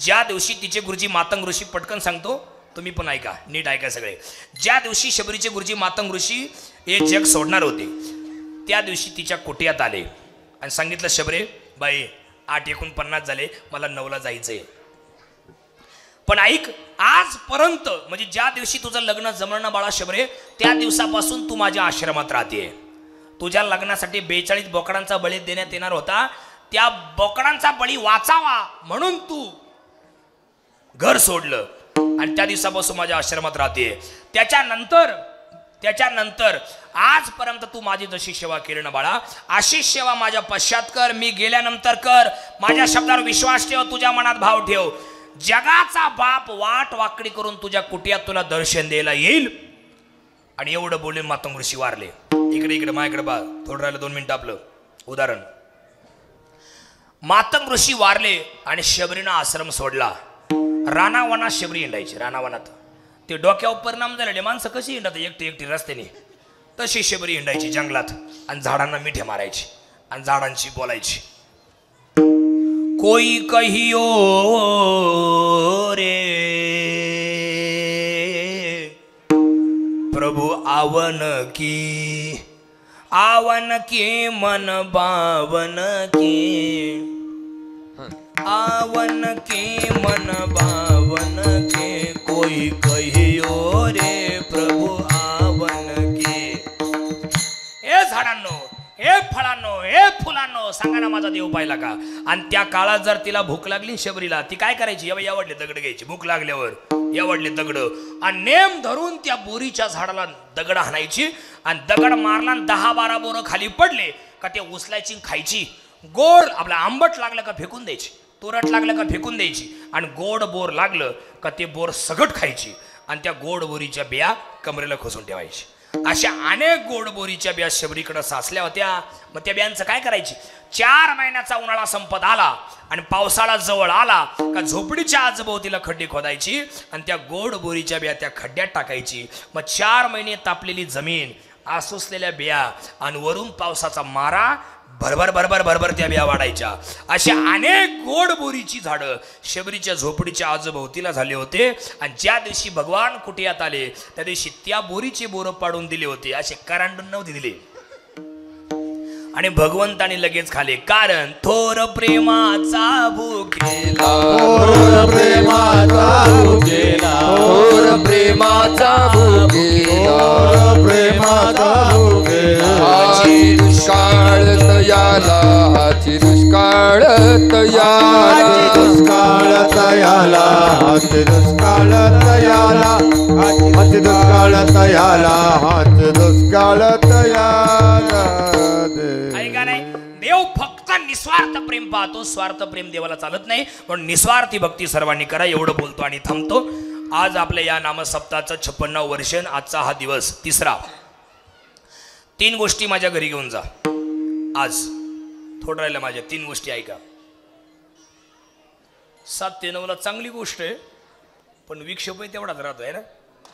तिथे काय अडचण आहे, लहान लहान आहे. त्याला वाटलं कृष्ण आलाय, आपणही आलं पाहिजे. गोपाळ आहे का नाही. ऐका इकडे बा, आयुष्यात जर तुम्हाला सुखी राहायचं असेल, संपलंय माझं कीर्तन, एवढ्या 3 गोष्टी घरी घेऊन जा. आजी चालल्या काय. पहिली गोष्ट, माझ्याकडे मी इकडे. श्रीमंतीचा कधीच गर्व करू नका, विद्वत्तेचा कधी गर्व करू नका, आणि सौंदर्याचा कधी गर्व करू नका. माझ्याकडे पाहा, मी इकडे. श्रीमंतीचा गर्व का नाही करायचा. आपल्यापेक्षा 1000 पटीनं श्रीमंत लोक या जगात राहतात, आणि आपल्यापेक्षा त्यांच्याकडे खूप काही जास्त श्रीमंती आहे, म्हणून कधी श्रीमंतीचा गर्व करायचा नाही. पैशाने पेन विकत घेता येतो, चांगला अक्षर नाही काढता येत. पैशाने घर बांधता येतं, सुखाची झोप नाही मिळत. पैशाने मंदिर बांधाल, देव विकत आणता येतो पैशाने, पण त्या देवात देवत्व आणता येत नाही. पैशाने वडापाव खाल, पैसा नाही खाऊ शकत. का खाता, भूक लागली 100 रुपये खाली आणि ढेकर दिला, आज कुठं झालं. अजिबात नाही. पैशाने श्रीमंत असणारी माणसं लय भेटतील, पण मनाने श्रीमंत असणारी माणसं भेटण्यासाठी माणुसकीची गरज आहे. कधीच श्रीमंतीचा गर्व करायचं नाही. पुढचं वाक्य, विद्वत्तेचा कधी गर्व करायचा नाही. विद्वत्तेचा गर्व म्हणजे काय. माझ्याकडे बा, आपल्यापेक्षा बुद्धिवान लोक, ज्ञानी लोक या जगात राहतात, कधीच कोणाला कमी समजायचं नाही. एवढले वांगे हे बेबी अशी, हे बाई 2 बसले पाहिजे ते शोटर घालून, तेव्हा तिथे या आजी बाई, अय अय अय बाळा, तर तिकडच पाहतो. तो टेन्शन मध्ये दिसतोय. ऐका ना, एवढलेच येतात, एवढलेच रवी महाराज, एवढले वांगे, 2-2 वर्षाची 3-3 वर्षाची वांगे, एवढलेच. पण 50 वर्षाच्या आजोबाचा बिघडलेला मोबाईल नीट करून देते, आणि मोबाईल नीट केला का म्हणते, बाबा तुम्हाला अक्कल नाही, नीट वापरा. हे एवढले वांगे. सांगा कोणी यांचा मेंदू घडविला असेल. किती हुशार लोक आहे ते. वाचता येत नाही, काय करायला, इंग्लिश टायपिंग करते, व्हॉट्सअपला कॉल करा, call me please, urgent call. आहे का नाही. इंस्टाग्राम चालू होते, फेसबुक चालू होते, एवढलेची. 10 वर्षाची मुक्ताबाई 1400 वर्षाच्या बाबांना भारी पडली होती. कुठून यायची आपली विद्वत्ता, कधीच कोणाला कमी सांग. आता हे माझ्या पुढे बसलेले जुने कीर्तनकार आहेत, ज्येष्ठ कीर्तनकार आहेत, रामप्रसाद महाराज आहे का नाही, कवडे बाबा, किती हुशार आहेत. एखादा म्हणला असं मी सत्याचा प्रेरक आहे, मी बाजूला बसतो, मी काय कोणाचं कीर्तन ऐकत नाही, पण ते बिचारी मोठं मन करून माझ्या समोर बसले, त्यांच्या पुढं मी काहीच नाही. इकडे रवी महाराज तुमच्या गावात 16 वेळेस मन मंदिराला कीर्तन त्यांनी केलं. आता परत आहे स्टार प्रवाला, आहे का नाही. आई कुठला गर्व. हे गायक आहे जुने आपल्याच गावातले, किती गोड त्यांचा आवाज आहे, किती भारी गायला त्यांनी मागाशी. हाय का कसला गर्व. इकडं नितीन महाराज, एवढा आवाज बसला, जाम झालाय थंडीमुळं, तरी बिचारा गातोय, आहे का नाही. हे लोक आहे का कोणाला यांना गर्व. कधीच गर्व करायचा नाही, कधीच गर्व नाही करायचं. काय काहींचे मेंदू असे घडवेले, कोणचा देव असेल त्यांचा मेंदू घडवायला. मी पुन्हा येईल. आले दादा, ते राजकारण गेला खड्ड्यात, पण मला तो माणूस लय आवडायला लागला, खरंच सांगतो. ती निवडणूक झाल्यापासून त्यांचा मेंदू कोणच्या देवाने घडवेला असेल बा. मी खरं त्यांच्या प्रेमात पडलोय हो, खरं सांगतो. मी त्यांना भेटणार एक दिवस जाऊन, भेटणार, माझा तो सिद्ध हक्कच आहे, मी भेटणारच त्यांना. मला लय तो माणूस आवडायला लागला. काय मेंदू असेल त्या माणसाचा, सगळ्यांना क्लिअर कटिंग करून टाकली पार. मी पुन्हा येईल. आले, याला म्हणायचा मेंदू, आहे का नाही. काही दिवसाने कशी चाणक्य नीती, तशी त्यांची फडणवीस नीती होणार एक दिवस. एक पवार नीती आणि एक फडणवीस नीती, आहे का नाही. गोड बुद्धिमत्ता आहे. मला हे लोक फार, आणि अशाच लोकांच्या संगती करायच्या, आणि अशाच लोकांचे व्हिडिओ पाहिजे. हे भंगार मी लय जोरात आणि समध्या पोरात, असं नाही पाहिजे, आहे का नाही. हे भंगार लोकांचे, आपलं स्टेटस काय, आपण राहतो काय, राहायचं कडकन भंगार लोकांबरोबर राहायचं. हे काय कुठं सांगितलंय. कधी पण आपल्यापेक्षा मोठ्या लोकांच्या संगतीत राहायचं, तेव्हा आपली उंची वाढत असते. आपल्यापेक्षा भंगार लोकांची केली का मग आपणही भंगारच राहतोय. गटारावर रागावलं, गटार रुसलं आणि ते काय म्हणलं, ते सगळे गेले गटार गेले त्या गंगेच्या पाण्याकडं. आम्ही काय पाप केलंय, आम्ही काय पाप केलंय, आमच्याकडे कोणी थुकतही नाही, आणि डुकरं सुद्धा आमच्याकडे लवकर येत नाही, काय भानगडे. आणि या गंगेचं पाणी काय गे गंगे, म्हणजे तिडलं ते गटार बोललं गंगेला, गंगे काय केलं तू हे. अगं गंगा, तुझं पाणी डोक्यावर घेऊन नाचतात लोक, काय भानगडे. अरे गटारा, गंगा बोलली, अरे गटारा तू माझी संगत कर, माझ्या सोबत राहा, 4-5 दिवसातच तुझं निर्मळपणा होईल आणि तुला डोक्यावर घेऊन नाचते आहे का नाही. तशी संगत आपल्यापेक्षा मोठ्यांची करा, आपलं नाव आपोआप मोठं होत असतं. श्रीमंतीचा गर्व करायचं नाही, विद्वत्तेचा गर्व करायचं नाही, सौंदर्याचा गर्व करायचं नाही. शेवटचं वाक्य, इथून मागे जर कोणाचे आई वडील वारले असे 2 मिनिटं बाकी अजून 120 सेकंद. इथून मागे जर कोणाचे आई वडील वारले असतील आणि जर इथून पुढे कोणाचे आई वडील वारले तर सगळं पिंपळगाव कोंजिरा त्यांची राख नदीत नेऊन टाकू नका, आपल्या घरी घेऊन या, शेतात घेऊन जा, 2 खड्डे खांदा, त्या खड्ड्यात ती राख टाका, त्यांच्या नावाने 2 झाडं लावा, 1 वर्षभर पाणी घाला, परत पाणी घालू नका. ज्या दिवशी तुम्हाला तुमच्या वडिलांची किंवा आईची आठवण येईल तेव्हा सरळ त्या झाडाखाली जाऊन बसा. गेलेल्या आई वडिलांचं प्रेम तुम्हाला आयुष्यभर मिळेल. वडिलांच्या नावाने लावताना ऐका, वडिलांच्या नावाने लावताना वडाचं झाड लावा, कारण वडाच्या झाडाला 1000 वर्षाचं आयुष्य आहे. तुमचे वडील पिंपळगावातून जरी गेले तरी त्या वडाच्या झाडाच्या रूपानं तुमच्या गावात 1000 वर्ष ते उभे राहतील.